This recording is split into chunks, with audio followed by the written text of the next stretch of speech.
सामीन अंबर आपकी होस्ट आपकी पसंदीदा शो हेल्थ फॉर एवरीवन में ख़बरों के वक्फे के बाद दोबारा से शो का आगाज़ करते हैं।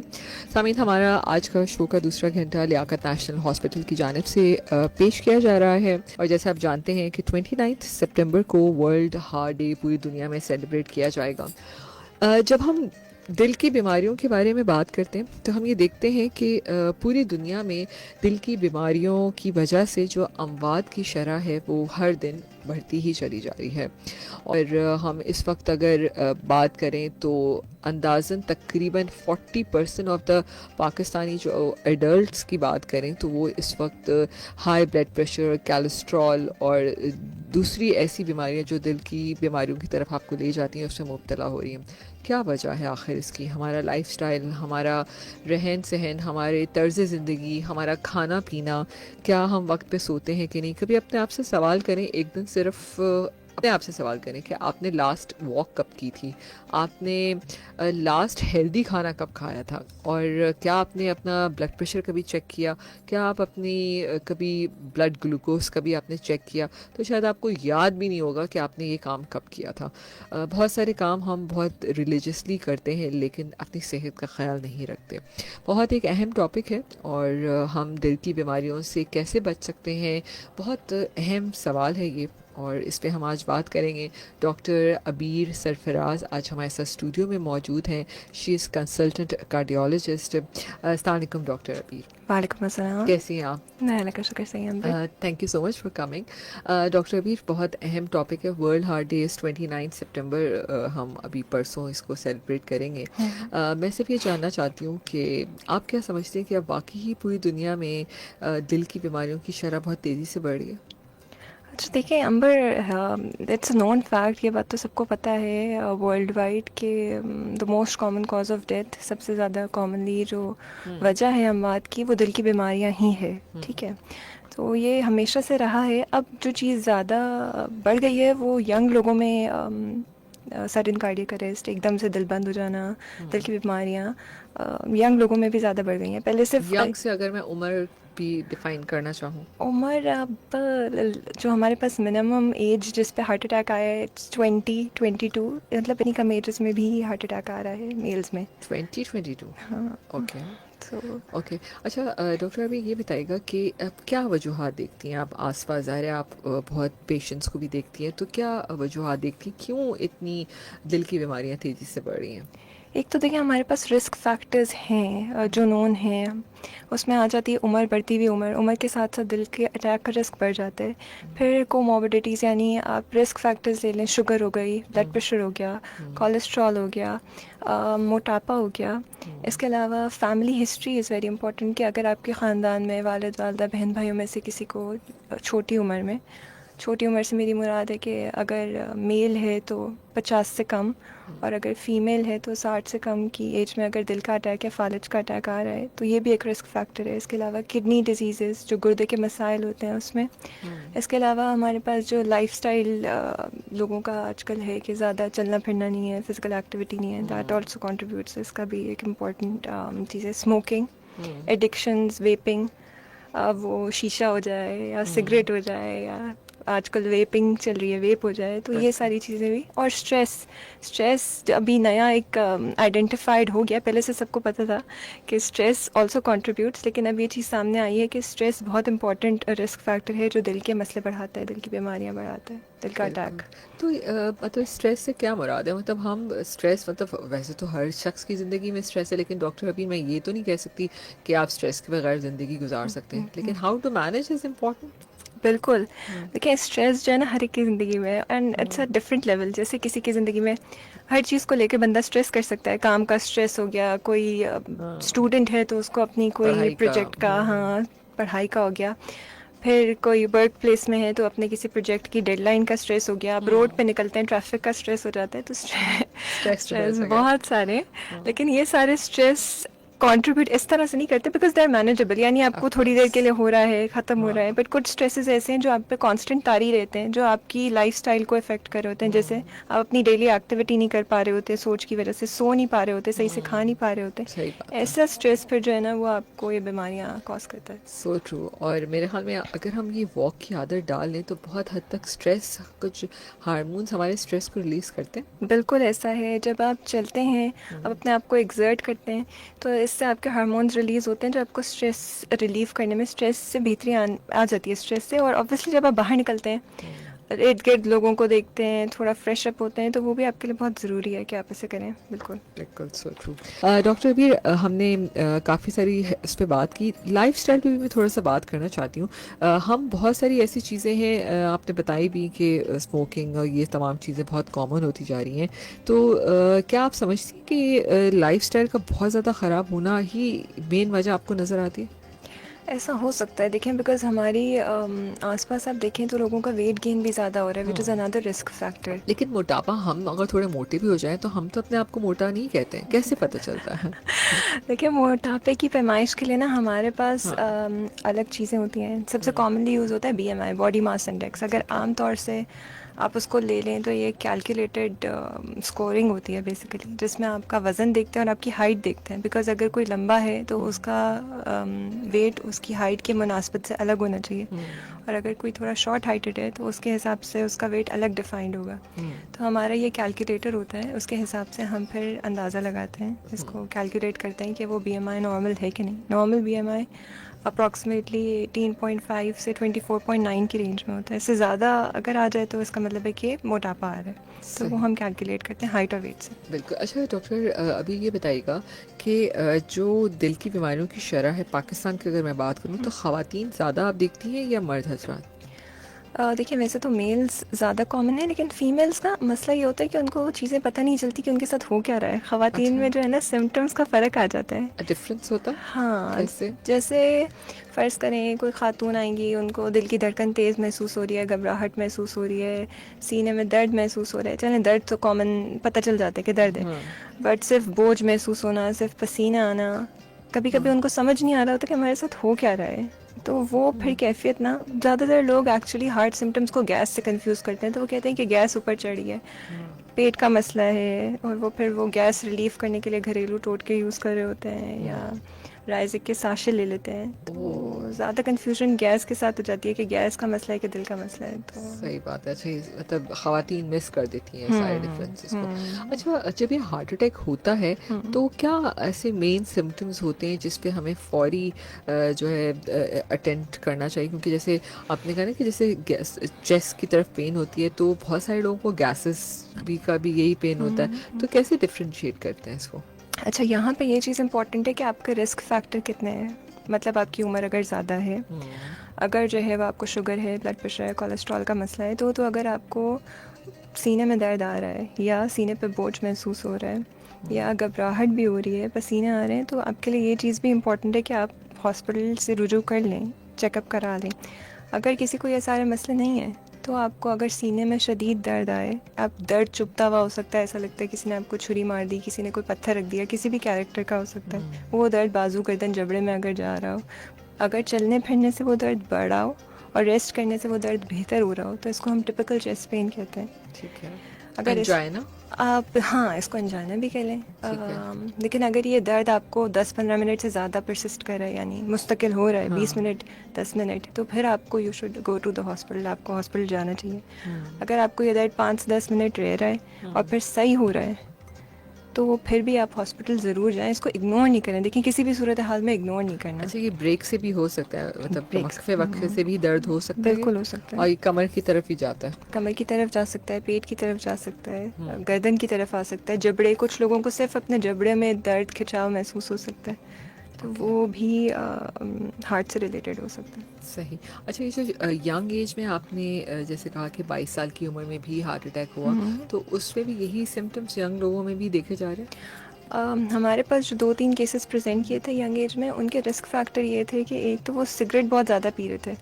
अच्छा। सिगरेट इज़ वेरी इंपॉर्टेंट तो वो बहुत ज़्यादा रहते थे। लाइफस्टाइल का थोड़ा रात में देर से सोते थे, सुबह जल्दी उठते थे, स्ट्रेस वर्कलोड ज़्यादा था, फैमिली हिस्ट्री पॉजिटिव थी।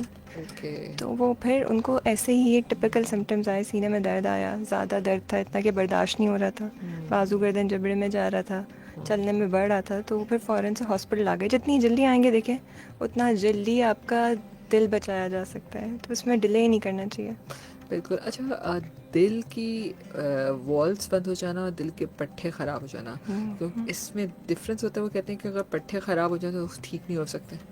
अच्छा देखिए, दिल जो है ना बेसिकली हमारे पास पंपिंग ऑर्गन है। दिल का काम है बाकी जिस्म को खून देना, हाँ। ठीक है। अब दिल जो है ना वो पंप करता है मसल से, जिसको हम दिल के पट्टे कहते हैं। फिर दिल को खून देती हैं दिल की शरियानें, जिसको हम अपनी ज़बान में कॉरोनरीज कहते हैं या शरियानें कह लें। वो शरियानों में जब कोलेस्ट्रॉल या चर्बी जमती है तो वो शरियानें हो जाती हैं बंद, और फिर आता है दिल का अटैक। जब दिल का अटैक आता है तो दिल को खून मिलना हो जाता है बंद, तो दिल के पट्टे हो जाते हैं कमज़ोर। अब ये है कि जब दिल का बड़ा अटैक आता है, जब शरियानें 100% बंद हो, तो आपको फ़ौरन से अगर आप हॉस्पिटल जाएं, जितनी जल्दी वो शरियान खुल जाएगी तो पट्टे उतने बंद चांस है हाँ कि वो पट्टे बच जाएं और वापस से सही रहें। अच्छा, कुछ लोगों को ये भी कॉन्सेप्ट है, ये जो उन्होंने बताया कि मैं नाश्ते के बाद सिगरेट पीता हूँ, कुछ लोग जो है ना डाइजेशन के लिए भी उनको लगता है कि सिगरेट मदद देती है। कुछ लोग कॉन्स्टिपेशन के भाई हमें कब्ज़ हो रही है तो सिगरेट जो है वो हाजमा अच्छा कराती है। मतलब ये चीज़ें लोगों को ऐसे लगता है। फिर उन्होंने ये बात की कि देखिए मैं इतने अरसे से पी रहा हूँ, मतलब 35 35, साल हाँ, और पी भी ज़्यादा रहे, तो अब रिस्क पे हूँ कि नहीं। देखिए रिस्क तो बहरहाल है। अब हर कोई जो सिगरेट पीता है, अब सिगरेट से सबसे इम्पोर्टेंट रिस्क क्या होता है? लंग कैंसर का। सही बात तो है। आप ये देखें कि कितने लोगों को लंग कैंसर हुआ। अब अक्सर लोग कहते हैं भाई मैं तो सारी ज़िंदगी सिगरेट पीता रहा, मुझे तो लंग कैंसर नहीं हुआ। भाई वो आपकी खुशकिस्मती थी कि आपको नहीं हुआ। सही बात है। लेकिन आप एक चीज़, आप फ़र्ज़ करें मैं आपको जहर की एक बोतल दूँ और कहूँ कि ये जो है ले लें, सही बात है। तो आप लेंगे? नहीं मैं लेंगे बिल्कुल नहीं लूंगी। ना। हाँ, लेकिन वो कहते हैं ना कि हमने छोड़ दी, अब तो इतना कम पी रहे हैं, भाई जहर तो थोड़ा से भी काफ़ी होता है। ये देखें, ये बहुत इंपॉर्टेंट है। अच्छा, एक चीज़ मैं कहना चाहूँगी कि जब आप सिगरेट छोड़ने लगते हैं ना, तो आपको विल पावर की बहुत ज़रूरत है। देखें, क्योंकि आप यूज्ड टू होते हैं, आप आदी होते हैं, ये एडिक्शन है, यानी आपको आदत पड़ जाती है। आप ना चाहते हुए भी ये आपको लेनी है, क्योंकि आपकी बॉडी डिमांड कर रही होती है। तो इसको छोड़ना बहुत मुश्किल है।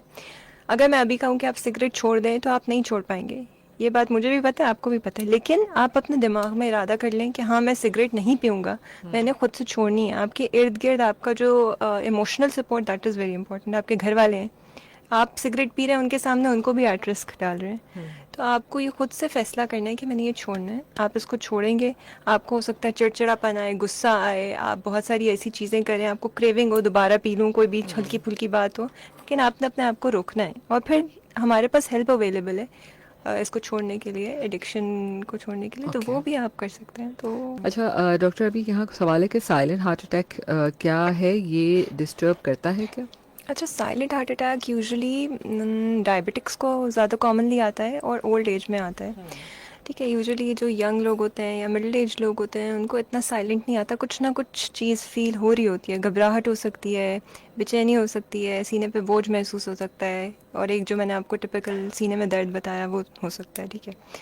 साइलेंट हार्ट अटैक जो है डायबिटिक्स में इसलिए आता है बिकॉज डायबिटीज़ की बहुत सारी कॉम्प्लिकेशंस होती हैं, शुगर की बहुत सारी कॉम्प्लिकेशंस होती हैं, यानी वो दिल पे असर करती है, गुर्दे पे असर करती है। शुगर के लोगों में आपने अक्सर देखा होगा कि उनको पाँव में महसूस नहीं होता, अगर चप्पल पहनी है नहीं पहनी, उनकी चप्पल गिर भी जाती है उनको पता नहीं चलता। तो उनकी जो सेंसेशन होती है ना, जो उनकी हसासियत होती है, महसूस करने की हिस्स होती है, वो ख़त्म हो जाती है, इसीलिए वो पेन महसूस नहीं कर सकते। अच्छा, तो इसका भी पता नहीं चलता फिर। हाँ, तो ये हार्ट अटैक भी उनको साइलेंट आता है। अच्छा, बहुत दफ़ा ऐसे केसेस आते हैं डॉक्टर अबीर कि आपने सुना होगा कि वो बिल्कुल ठीक थी, रात को सोए या तो सुबह उठे नहीं, तो इसी तरह ये साइलेंट हार्ट अटैक्स होते हैं जो रात को अक्सर इस तरह लोगों में आते हैं और वो सुबह उठते नहीं है फिर। बिल्कुल ऐसा हो सकता है कि साइलेंट हार्ट अटैक आ गया हो और पता ना चला हो, या दिल की हार्ट फेलियर की तरफ से लगे हो। बिल्कुल बिल्कुल। ठीक है, इनका जवाब दे देते हैं आप सबका। 45 साल उम्र थी, पेट का फूलना, झटका, ये सारी चीज़ों के मसले, डॉक्टर के पास गए नहीं अभी तक। अच्छा, ये जो अपनी स्वेलिंग बता रहे हैं ना कि पेट फूल रहा है, और भी जगह मेरे ख्याल से उन्होंने बताई थी कि टांगों में और भी जगह स्वेलिंग आ रही है, सांस लेने में हाँ। तकलीफ हो रही है, जब लेटते हैं तो एक झटका सा हाँ। आता है। ये जो है ना 2-3 चीज़ें हैं जो जिस्म में सूजन करा सकती हैं, जिसमें से दिल भी एक कॉज़ है, बिल्कुल दिल की वजह से सूजन आ सकती है। इसके अलावा गुर्दे के मसले जो हैं वो सूजन करा सकते हैं, सांस का मसला करा सकते हैं। तीसरी चीज़ जिगर ये मसला करा सकता है। तो इनको जो है मैं मशवरा दूंगी कि प्लीज़ आप ज़रूर डॉक्टर के पास चले जाएं, बिकॉज़ एक तो आपका पूरा मुआयना करेंगे वो, दूसरा आपके बेसिक लैब टेस्ट कराएंगे, पता चले क्या मसला है। इस चीज़ को पकड़ा जाए, जितनी जल्दी पकड़ा जाएगा उतनी जल्दी इलाज हो जाएगा। तो ये बेहतर है कि आप चले जाएं सही किसी बात डॉक्टर है, के बिल्कुल। पास। अच्छा, इस ज़बान के नीचे जो गोली रखी जाती है, वो कब रख सकते हैं और क्या वो रखनी चाहिए कि नहीं? अच्छा, ज़बान के नीचे 2 किस्म की गोलियां रखी जाती हैं जब आप इमरजेंसी में जाते हैं। एक कैपोटन या कैप्टोप्रिल के नाम से आती है, जब ब्लड प्रेशर बढ़ा हुआ होता है वो रखी जाती है। लोग अक्सर कंफ्यूज हो जाते हैं कि क्या रखा गया है हमारे ज़बान के नीचे। एक होती है एंजिसेट की गोली, वो भी ज़बान के नीचे रखी जाती है। वो चेस्ट पेन के लिए होती है। अच्छा, जिन लोगों को तो दिल का मसला है, उनको पता है कि हमें दिल की तकलीफ़ है, हो सकती है। जैसे कुछ लोग एंजाइना का शिकार होते हैं, उनको पता है कि हमें भाई इतना चलेंगे दर्द आएगा, उनको तो पता है कि हमें ये गोली ज़बान के नीचे रखनी है, उनके घर में होती भी है। और जो बिल्कुल जिनको कोई मसला नहीं है, फ़र्स्ट टाइम चेस्ट पेन हो रहा है, उनके लिए आइडियल सिचुएशन है कि पहले तो वो अस्पताल जाएं, देखें कि उनको हो क्या रहा है। क्योंकि इस गोली का भी कुछ कुछ चीज़ें होती हैं जिसमें ये गोली नहीं देनी चाहिए, हर एक को नहीं देनी चाहिए। बट ये गोली है एंजिसिड के नाम से आती है, जिसको ज़बान के नीचे रखा जाता है और चेस्ट पेन के लिए दी जाती है। अच्छा, हार्ट अटैक आपने, ज़ाहिर है आप अपने पेशेंट्स को देखती हैं, कभी आपने नोट किया कि किस टाइम पे ये दिन के ज़्यादा आता है? हार्ट अटैक पूरे दिन में भी आ सकता है, लेकिन उसके ज़्यादा, रात के केसेस हाँ, ज़्यादा रिपोर्ट होते हैं। रात में जो है वो कॉमन है। ये इस पे रिसर्चेस भी हुई हुई हैं। 2-3 वजूहत हैं। असल में बीपी बढ़ने के भी 2 टाइम होते हैं। यूजुअली मॉर्निंग आवर्स में बीपी बढ़ता है, एक तो सुबह फजर के बाद के जो टाइमिंग्स होते हैं वहाँ, और एक शाम में बीपी बढ़ा होता है। इस तरह हार्ट अटैक के भी टाइमिंग्स पे रिसर्च की गई है कि भाई क्यों ये ज़्यादा हुआ। अच्छा, ये भी होता है कि जब सारा दिन लोग बिजी होते हैं, अपने कामों में होते हैं, तो वो इतना अटेंशन नहीं दे रहे होते कि भाई हमें कुछ हो रहा है। जब रात में घर जाते हैं, आराम से बैठते हैं, फिर पता चलता है हाँ भाई ये दर्द हो रहा है, इसको दिखा दे। सही बात है। तो ये भी एक वजह होती है, लेकिन अच्छा, है ऐसा कि रात में जो है वो टेंडेंसी होती है कि हार्ट अटैक बिल्कुल। अच्छा ज़्यादा। डॉक्टर अबीर, अगर मैं स्क्रीनिंग पे बात करूं, ठीक है, तो अब जो आपने जैसे जिस आपने रिस्क फैक्टर्स बताएं, लाइफस्टाइल तो किसी का भी ठीक नहीं है आजकल, तो किसी को भी हो सकते हैं, तो कोई ऐसी स्क्रीनिंग है जिससे थोड़ा सा बचाव हो सके और हम डर जाएं और अपना ख्याल रखें? हाँ बिल्कुल। असल में हमारे पास देखिए रिस्क फैक्टर्स जैसे मैंने आपको समझाए, तो इस लिहाज से प्रिवेंटिव कार्डियोलॉजी में जो है आपके पास सर्टेन ग्रुपिंग होती है। जैसे कि कुछ कौन से लोग हैं, अब लोग ये पूछेंगे कि हमें क्या जाना चाहिए, हमारी एज 30 है फॉर एग्जांपल, 40 है, 50 है, हमें कोई टेस्ट कराना चाहिए या नहीं कराना चाहिए। तो हमारे पास सबसे इंपॉर्टेंट टेस्ट होता है एक फास्टिंग लिपिड प्रोफाइल, यानी कोलेस्ट्रॉल का टेस्ट। अब कोलेस्ट्रॉल 20 साल के बंदे या बंदी का भी बढ़ा हुआ हो सकता है, और 40 से 50 साल के लोगों का भी बढ़ा हुआ हो सकता है। ठीक है, ये जेनेटिकली जैसे फैमिलियल ख़ानदान से भी आ सही। रहा होता है, जीन्स में भी आ रहा होता है, मोर्सी जिसको कहते हैं, वो भी हो मौरूसी बीमार, सकता है। बिल्कुल। हाँ जी, तो ये भी हो सकता है। और एक लाइफस्टाइल, बिकॉज लोग जंक फूड इतना बाहर का खाना खाते हैं, तेल वाली अशिया खाते हैं, एक्सरसाइज वॉक करते नहीं हैं, तो उससे भी बढ़ सकता है। तो एक टेस्ट हमारे पास होता है फास्टिंग लिपिड प्रोफाइल वाला, वो आपको काफ़ी कुछ बता देता है, उससे हम फिर अपना कैलकुलेटेड रिस्क निकाल रहे होते हैं। दूसरा एक टेस्ट होता है कॉरोनरी आर्टरी कैल्शियम स्कोरिंग का। इसमें बेसिकली बहुत ही आसान सा टेस्ट होता है, सीटी स्कैन की तरह होता है। जैसे सीटी में तो थोड़ा टाइम लग जाता है, ये 5 से 10 मिनट का होता है। इसमें दिल की शरियानों के अंदर देखते हैं कि कितना कैल्शियम जमा हुआ है, तो उससे भी काफ़ी हेल्प आउट हो जाती है। अगर कैल्शियम है तो इसका मतलब है कि पेशेंट रिस्क पे है। तो फिर क्या होता, कि लेकिन ये क्या उसको ट्रीटमेंट कर सकते हैं? बिल्कुल बिल्कुल ऐसे, जैसे मेडिसिन है जिससे? बिल्कुल बिल्कुल दिल के अटैक से बचाने के लिए आप फिर मेडिसिन शुरू करेंगे अगर कॉरोनरी आर्टरी कैल्शियम स्कोरिंग में कैल्शियम आ जाए। फॉर एग्जांपल मैं आपको एक एग्जांपल देती हूँ, शुगर के कोई मरीज़ है, 30 साल का है, क्योंकि शुगर तो हर एज में आ रही है ना, सही बात है। छोटे लोगों को भी है, बड़े लोगों को भी है। तो अगर कोई डायबिटिक है और 30 साल का लड़का है या लड़की है, और उसका जो है वो कोलेस्ट्रॉल की दवाई भी ले रही है, कोलेस्ट्रॉल की दवाई दिल के अटैक से, फालिज के अटैक से बचाती है। लेकिन खून पतला करने के लिए एस्प्रिन नहीं ले रहे, बिकॉज उनका कोई और ऐसा रिस्क नहीं था। उन्होंने ये कॉरोनरी आर्टरी कैल्शियम स्कोरिंग कराई और उनका ये स्कोर बढ़ा हुआ आ गया, तो फिर आपके पास एक इंडिकेशन है कि आप खून पतला करने के लिए उनको खून पतला करने की दवाई पे डालेंगे। ठीक है, तो ये आप समझ लें कि ऐसे लोगों के लिए थोड़ा प्रिवेंशन हो जाएगी, थोड़ा दिल के बचाव का एक तरीका हो जाएगा। सही, कॉल लेते हैं। अच्छा, एस्पिरिन हम ये टेस्ट करा के ले सकते हैं या बहुत सारे लोग आफ्टर सर्टेन एज शुरू कर देते हैं? हाँ, ये आपने बिल्कुल हाँ। अच्छी बात की। ये एस्पिरिन जो है ना, इस पे भी रिसर्चेज़ हुई। हमारे मुल्क में सैडली इतनी रिसर्चेज़ नहीं होती बिकॉज़ हमारे हुँ, पास इतने पैसे भी नहीं हैं। सही बात है। लेकिन जो है वो बाहर के मुल्कों में रिसर्चेज़ हुई हैं, तो उन्होंने कहा कि जैसे पहले ऐसा होता था कि हर डायबिटीज़ वाले मरीज़ को, हर ब्लड प्रेशर वाले मरीज़ को, हुँ, या कोई 50 साल से 60 साल का हो गया तो उसको एस्पिरिन शुरू कर दी कि जो है वो खून पतला हो जाए। लेकिन फिर क्या हुआ कि लोगों को फिर ब्लीडिंग होना शुरू हो गई, उनके जिस्म पे दाग पड़ने शुरू हो गए, तो फिर उन्होंने कम कर दिया कि भाई जो हाई रिस्क है उसी को सिर्फ देना चाहिए। तो ये सीटी कोरोनरी आर्टरी कैल्शियम कोर इस लिहाज से भी बहुत इंपॉर्टेंट है कि ये आपको रिस्क बता देगा कि कैल्शियम है, तो इसका मतलब है कि रिस्क है, तो फिर आप एस्कार्ड शुरू करेंगे। अच्छा, कुछ लोग कह रहे हैं यहाँ पर कि जो हमारा साँस बहुत फूलता है, जैसे लोगों का साँस अक्सर फूलता है सीढ़ियाँ चढ़े तो क्या ये दिल को चेक करने के लिए सही है कि सीढ़ियाँ चढ़े तो साँस फूलना है तो? देखिए, एक नॉर्मल बंदा अगर थर्ड फ्लोर या फोर्थ फ्लोर पे जाएगा ना तो सांस फूलेगा, लेकिन हुँ, अगर आपका पहले या दूसरे फ्लोर पे ही सांस फूलना शुरू हो गया है ना, तो दैट मीन्स कि कुछ गड़बड़ है। क्योंकि अगर आप रोज़ चल रहे हैं, आपको हुँ, आदत है सीढ़ियाँ चढ़ने की, तो फिर तो नहीं होना चाहिए, बॉडी आदी हो जाती है। लेकिन अगर सांस फूल रहा है तो कभी कभी दिल की धड़कन तेज़ होने से भी सांस फूलता है, हुँ, कभी कभी सांस के मसलों की वजह से भी सांस फूलता है, तो ये कभी कभी खून की कमी से सांस फूलता है। ट्रू। तो बहुत सारी वजूहत हो। Thank you so much doctor अबीर, आपके शो को, आपकी इन्फॉर्मेशन को लोगों ने बहुत पसंद किया और मैं समझती हूँ कि हम ये 2 घंटे जो यहाँ बात कर रहे हैं लोग हमारी बात को समझ सकें और इस पर अमल करने की कोशिश करें। Thank you so much for coming. कैसा लगा शो पे आके, कुछ कहेंगी रेडियो की इम्पोर्टेंस पे? Thank you so much Ambar for having me, और मुझे बहुत ही अच्छा लगा। और असल मकसद हमारा यही है कि हम जो है आवाम तक अपनी आवाज़ पहुंचा सकें।